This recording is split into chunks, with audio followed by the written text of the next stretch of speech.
Voici pourquoi vous ne pouvez prospérer en dehors de votre ancestralité. Aksharam, bienvenue à vous à nouveau, chers téléspectateurs de Aksharam TV. Notre thème s'intitule donc « Voici pourquoi vous ne pouvez prospérer en dehors de votre ancestralité ». Chers amis, quand nous prenons l'humanité, nous y retrouvons le mot man ou men ou le mot mana, qui n'est rien d'autre que la mémoire. L'humanité donc, ou la mémoire étant liée au mental. Mais le mental détermine la capacité d'agir de l'homme en tant qu'humain. Sans mental, l'homme n'a aucune capacité d'agir. En réalité, il n'y a pas qu'un seul mental. Nous pouvons subdiviser le mental en deux. Un mental qui est tourné vers la lumière, donc vers les aspirations de l'esprit, les aspirations spirituelles, et un mental qui est tourné vers nos perversions, c'est-à-dire tout ce qui nous relie à l'animalité. Il s'agit donc de la peur, de l'ignorance et tous les autres défauts, la colère par exemple. C'est pourquoi d'ailleurs dans la société, quand vous voyez certaines personnes agir, certains humains agir, vous vous demandez si effectivement c'est des hommes, si ce n'est pas des animaux. En fait, en chacun de nous, grâce au mental, donc à la mémoire, il y a toujours une part d'animalité en nous. Pourquoi j'explique tout ceci et quel rapport avec notre thème?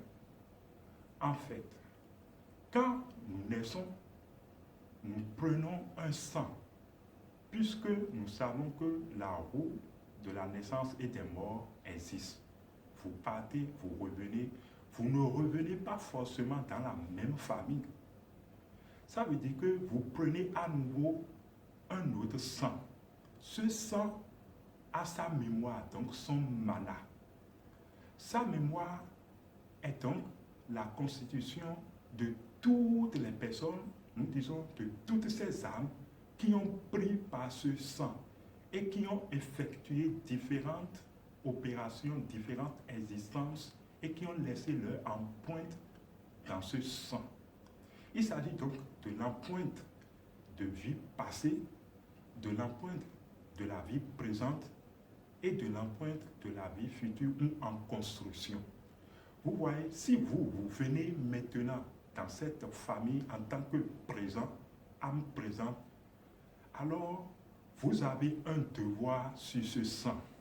D'abord là, on fera une pause et on va signaler que, en fait, ce n'est pas n'importe qui, n'importe quelle âme qui a l'autorisation même de ce que nous nommons le conseil karmique de naître dans une famille.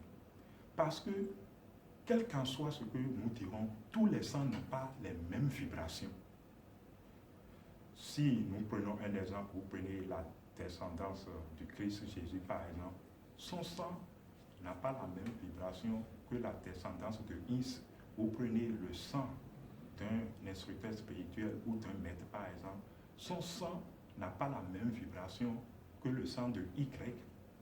Autrement dit, il s'agit, on est dans une famille et on fait le choix par mérite et par les cycles d'évolution. Donc, nous revenons au mana. Quand vous naissez dans une famille, vous avez une part d'animalité en vous selon votre évolution. Si on ne fait rien, vous risquez de vous tourner vers l'animalité et quand bien même que vous avez une apparence d'homme ou humaine, vous agissez comme des animaux. Les ancêtres, alors par leur sagesse, ont longtemps trouvé solution déjà à ce truc. Il s'agit de quoi? il s'agit de la tradition. Quand nous prenons la tradition ancestrale, elle est une jonction de la spiritualité et de la science. Nos ancêtres alors ont concordé dans la tradition un ensemble de rites, de pratiques, de coutumes qui sont destinés, quand vous naissez dans cette famille et quand vous portez un sang, qui sont destinés alors, quand on vous fait ces rites tout le long, à vous humaniser, c'est-à-dire à agir sur votre mémoire animale et à faire évoluer cette mémoire vers la lumière, vers des aspirations spirituelles. C'est ainsi que, quand vous voyez certains enfants qui ne subissent pas les rites, de leur famille, alors vous les voyez soit ils sont émotionnellement instables et ils souffrent de beaucoup, ils ont de maux, ils ont du mal à évoluer. Donc la tradition et les rites, quand nous prenons la tradition, en fait, c'est là pour humaniser les humains, pour faire passer en fait les humains de leur état d'humain à un état d'être humain. Vous voyez, c'est là que se trouve la différenciation. Sans ça, l'humanité va sombrer vers l'animalité. Mais quand nous prenons une tradition, toute tradition a pour fondement l'animisme. Oui, c'est pourquoi quand nous prenons même la tradition vaudou, elle a pour fondement l'animisme. Toutes les traditions qui ont été copiées à partir de l'animisme, que ce soit la tradition juive, la tradition indienne, toutes les traditions sont venues en fait s'inspirer de la tradition africaine, puisque profondément nous n'avions pas de religion en Afrique. La tradition africaine de base est l'animisme. Donc cette tradition, dans n'importe quel espace de la terre où vous naissez, a pour objectif d'humaniser, de créer l'humanité, afin que nous passions et que nous transformons nos perversions animales pour passer à un état de spiritualisation. En dehors de cette tradition, quel qu'en soit son fondement, qu'elle soit une tradition juive ou pas, vous ne pouvez pas prospérer en dehors de la tradition de vos ancêtres. Ce n'est pas possible. Si la tradition de vos ancêtres n'est pas une tradition juive ou chrétienne, et vous vous lancez dans une tradition juive ou chrétienne, excusez-moi l'expression, vous priez à tue-tête dans des églises, vous ne pourrez pas prospérer.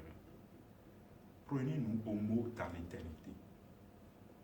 Un oiseau ne grandit que dans sa plumage. Vous ne pouvez faire autrement. Retournez à la tradition, à l'authenticité de la tradition qui est l'animisme. Que